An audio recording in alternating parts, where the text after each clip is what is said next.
निसर्गाचा अद्भुत चमत्कार असलेले 10 पेक्षा जास्त फांदी असणारं सुपारीचं भारतातलं एकमेव झाड आढळून आलंय। साधारणपणे सुपारीचं झाड हे सरळ वाढतं तर त्याला एकच फांदी असते, पण वेंगुर्ला तालुक्यातील दाभोली या गावातील श्रीपाद ओगले यांच्या बागेत सुपारीच्या झाडाला 10 पेक्षा जास्त फांद्या असल्याचं दिसून आलंय। सामान्यपणे सुपारीच्या झाडाला एकच शेंडा म्हणजे फांदी असते। ओगले यांच्या बागेत जवळपास 1000 सुपारीची झाडं आहेत, मात्र या एका झाडाला 10 पेक्षा जास्त फांद्या आहेत। इथे आमची पारंपरिक बागायती आहे। आज जवळजवळ माझं वय आज 50 वर्ष आहे।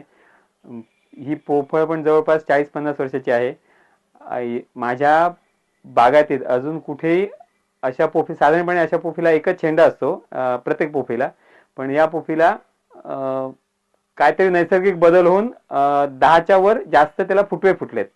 एवढ्या वर असल्यामुळे दिसत नाहीयेत की एक्झॅक्टली किती फांद्या आहेत त्याला त्या, पण ज्याप्रमाणे मालवणला किल्ल्यावरती 2 शेंडा असलेला माड होता, त्याचप्रमाणे ही पोफळ असू शकते की ज्याला बहुत शेंडे असतील। असं काहीतरी निसर्गातील बदल असावेत किंवा काय क्रोमोझोमल काहीतरी बदल असावेत की ज्याच्यामुळे हे झालंय, ते शोधावे लागतील। जिथपर्यंत कारण शोधावं लागेल त्याच्यासाठी।